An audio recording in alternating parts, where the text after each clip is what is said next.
Oi pessoal, tudo bom com vocês? Eu sou a Bárbara e este é o canal das Garotas Entre Livros e no vídeo de hoje nós temos a estreia de um quadro novo! Bom, hoje é a estreia do Bar Entrevista e como vocês já devem ter lido no título desse vídeo, a nossa primeira entrevistada é a Marina Carvalho, então vem comigo, assiste aí e aproveite! Marina, seja bem-vinda ao canal das Garotas Entre Livros. Esse é um quadro de estreia aqui no canal, que é o Bar Entrevista. E você é a nossa primeira convidada, a primeira autora convidada. E hoje a gente vai conversar um pouco sobre a sua vida de escritora, você contar um pouco sobre a sua experiência. Então, essa é a primeira pergunta que eu faço. Conte um pouco sobre como você decidiu que queria escrever e publicar um livro. Então, deixa eu só agradecer o convite para a entrevista, né? É uma honra ser a primeira.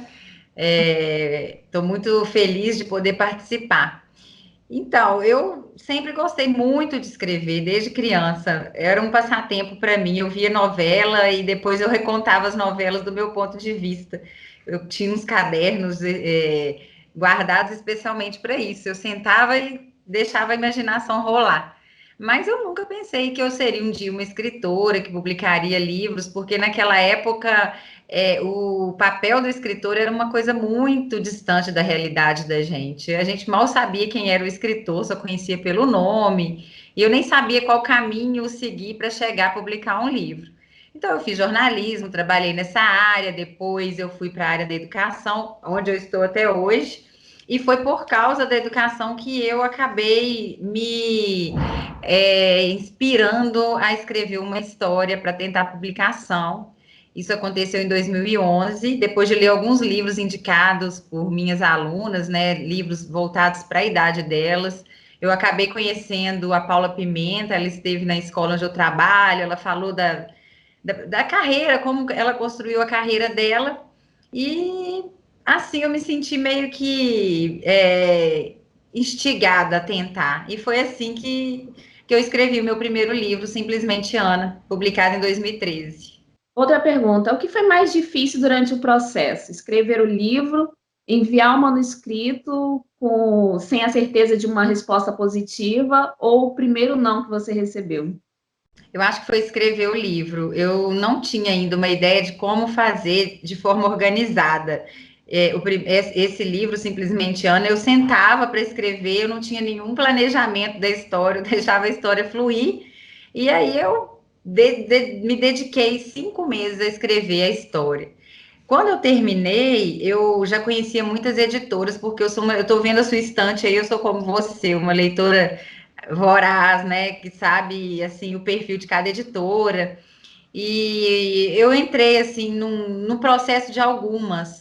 Eu não mandei o livro para todo mundo, já sabendo que não era todo mundo que iria ler um manuscrito, um original brasileiro. Então, para mim, o processo de escrita foi mais complicado do que o depois, porque a aprovação do original foi muito rápida. Eu nunca imaginei que seria tão rápido daquela forma. Uhum. E você fez algum curso assim de escrita, alguma coisa que te ajudasse a escrever ou planejar mais para frente depois do primeiro livro? Não, aí eu comecei a perceber que eu precisava ter um método. Eu sou uma pessoa muito metódica, talvez por ser professora, aqueles planejamentos todos que a gente faz em sala de aula. Eu percebi que eu tinha que ter o domínio da história, eu não podia ser conduzida simplesmente pelo momento, né? Então eu comecei a criar métodos para mim mesma. Mas eu cheguei a ler alguns manuais de alguns escritores, assim, que já tinham anos de estrada, e isso me ajudou também a perceber que, além da criatividade, da inspiração, do momento, a gente também precisa de método para não se perder no meio do processo. Entendi. Porque eu não li o Simplesmente Ana, infelizmente, mas eu li O Amor nos Tempos do Ouro. E eu estava hoje relendo a minha resenha, anos, eu nem imaginava hoje em dia te entrevistar. E eu lembro que na época eu dei 5 estrelas para o livro, que é o máximo de estrelas que a gente dá no blog, e uma coisa que eu falei era isso, que parecia que você tinha pesquisado muito, que você tinha uma boa base para o livro e eu acho sensacional, só um elogio. É Deixa eu passar verdade. para a próxima pergunta.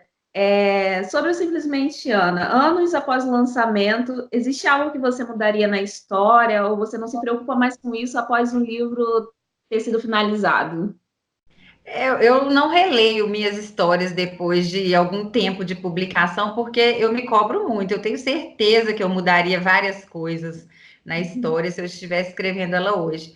A gente busca melhorar, né, a qualidade da escrita, o jeito de contar uma história. E eu tenho um pouco de vergonha, assim, dos livros que eu escrevi tempos atrás. E uma outra pergunta: como você lida com a crítica? Por exemplo, com uma resenha negativa ou uma avaliação? Você para ler essas avaliações? Eu já li mais, hoje em dia eu leio muito menos. Eu tinha um alerta no Google que toda vez que meu nome era mencionado, eu recebia esse alerta e eu lia tudo. E isso me fazia, às vezes, ficar meio deprê. Não que eu não saiba lidar com críticas negativas, eu acho até que elas são muito produtivas quando bem sustentadas. Muitas coisas eu mudei no meu jeito de escrever por conta de críticas que me fizeram, mas tem coisa que magoa e eu acabei seguindo um conselho do Nicholas Sparks. Hoje ele não lê resenha. Eu leio as que as pessoas me marcam, né? Lá no Instagram, nos blogs, eu sempre leio, mas eu não procuro saber por conta Uhum, própria o que as pessoas estão pensando dos meus livros. entendi. Mais uma pergunta: você acredita que os leitores brasileiros têm valorizado mais a literatura nacional? Eu acho que muito. Eu tenho certeza que as editoras brasileiras passaram a valorizar a literatura brasileira contemporânea por conta dos leitores. Até pouco tempo atrás eu achava impossível um autor nacional alcançar um patamar de notoriedade tão alto quanto a gente tem visto hoje em dia. Ainda tem preconceito. Ontem mesmo eu conversava com um grupo de leitoras e elas diziam que ao lerem simplesmente Ana, imaginavam que eu fosse uma escritora de fora do país. E por isso elas leram o livro.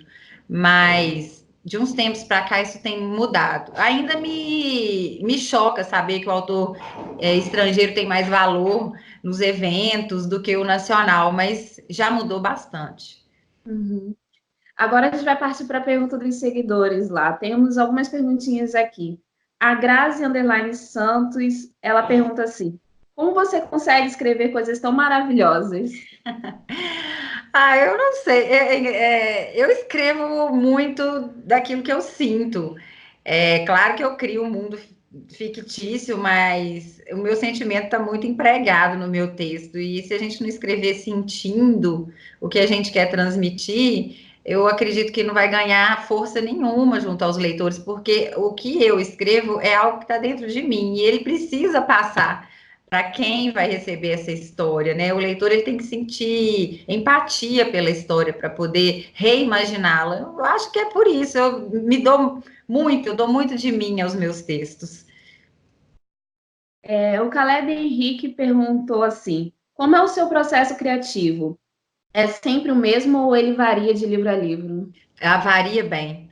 Eu já usei vários recursos para eu manter a criatividade assim ativa, né, enquanto o processo está acontecendo. Eu uso às vezes áudio para mim mesma. Isso que eu tenho feito ultimamente. Eu gravo áudio para mim mesma sempre que tem uma ideia nova, depois eu escuto. Eu elaboro resumos. Eu tenho mania de PowerPoint, então eu faço uma apresentação para mim mesma sobre o que eu estou imaginando. Mas a minha criatividade ela é despertada pelas coisas ao meu redor. Eu não fico buscando um enredo, um foco narrativo, não. Ela vem. Muitas vezes esse foco vem pelo que eu observo no meu dia a dia. O João P. Fraga ele perguntou assim: ter uma fanbase é algo crucial para se publicar a sua história ou a qualidade pesa mais? Depende do que o autor busca. Eu acho que a fanbase ela pode elevar o nome do autor rapidamente, né, para um nível elevado. Mas eu acho que a qualidade da história conta mais. Eu sempre me preocupo muito mais em escrever um texto que eu vou entregar de uma forma assim rebuscada, não, mas eu queria dizer de qualidade mesmo, uma história que tenha estilo, que vá além das palavras ali, mas tenha também uma ligação com um processo artístico, que demande mais do autor, não só de pesquisa, mas de uma maneira geral que faça com que a obra seja mais do que um texto. Então, para mim, a qualidade da obra ela tem que pesar mais. Ah, ok. E assim, para a gente finalizar, o que que você diria para os novos escritores, os brasileiros que estão aí tentando se aventurar nesse mundo da literatura?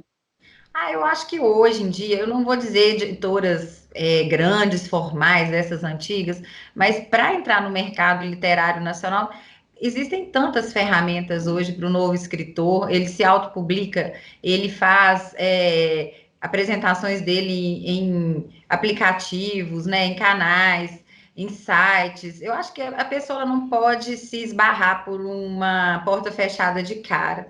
É colocar um trabalho para ser lido, é buscar divulgar o que ele faz, é gostar da língua portuguesa, porque também não adianta escrever a Deus dará. Tem gente que escreve, tem boas ideias, mas não sabe elaborar uma frase, né? Ficam muito no lugar comum, elas têm que buscar ampliar conceitos e conhecimentos para colocar isso no texto, para criar uma marca registrada. É se dedicar. Escrever é dedicação, não tem outra coisa, não tem outra maneira de resumir isso que eu acabei de falar. Ah, ok. E assim, sobre os seus próximos lançamentos, o que que você pode contar para os seus fãs e para quem está te conhecendo também através do canal? O que que a O meu gente pode próximo, esperar? então, meu próximo livro sai na Bienal do Rio. A editora a gente ainda não divulgou, mas é porque ela que quer divulgar primeiro a notícia. O título é a mesma coisa, mas é uma história que eu acabei escrevendo por causa de uma paixão recém-adquirida, que são as séries produzidas lá no leste da Ásia, os doramas, né? E eu comecei a ser uma dorameira em 2017 e me inspirou muito o K-pop, essa cultura asiática que está contaminando aí uma parte do mundo. E essa história nova é uma comédia que tem um pouquinho de mistério e que reúne a nossa cultura e a cultura sul-coreana no mesmo universo. Eu também sou dorameira e quando eu descobri que você era, eu fiquei assim, ainda mais animada para conversar com você. E para a gente finalizar mesmo agora, indica os seus doramas favoritos, por Ah, favor. nossa, eu tenho uma lista bem extensa, mas o primeiro, assim, o que me prendeu de cara foi o Descendentes do Sol, né? Hoje eu fico um pouco chateada, né? Porque o casal se separou, mas é uma A série que eu assisti participação.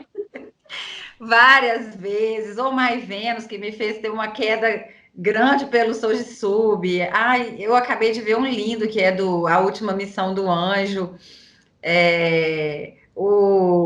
a vida privada dela. Eu tô falando em português por causa do sotaque, ia ficar estranho a pronúncia, mas nossa, tem vários que eu amo mesmo, Goblin, entre tantos outros. É muito bom, eu amo também. Marina, muito obrigada mesmo por esse papo. Eu amei ter conversado com você, ter te Eu que conhecido, agradeço. um pouco da sua história. E, novamente, muito obrigada. Se você quiser deixar uma mensagem aí, fique à vontade. Então, Bárbara, eu que agradeço, né? Eu quero mandar um beijo para todos os seguidores do seu canal, dizer que o processo de escrita é muito mágico porque permite isso, essa relação próxima com quem nos lê, né? Com os leitores, com as pessoas que trabalham para divulgar a literatura, como vocês. Então, um beijo, muito obrigada. Eu espero poder encontrar vocês nos eventos que vão seguir por aí. E aí, gente, o que vocês acharam da entrevista? Não deixe de deixar seu comentário aqui embaixo, tá bom? Lembrando que todos os livros da Marina, eu vou deixar o link de onde vocês podem comprar aqui. E o livro que eu fiz resenha dela também está aqui o link, tá bom? Então, leia uma resenha lá no blog. Muito obrigada por me acompanhar até o final deste vídeo. Não se esqueça de se inscrever caso você não seja inscrito. Aqui, ó, botãozinho vermelho e no sininho para ativar as notificações. Espalhe esse vídeo para quem você conhece, que gosta de literatura e também para quem não gosta, para conhecer um pouco o mundo literário da literatura nacional, tá bom? Muito obrigada novamente por me acompanhar até o final e semana que vem estou de volta. Tchau, tchau!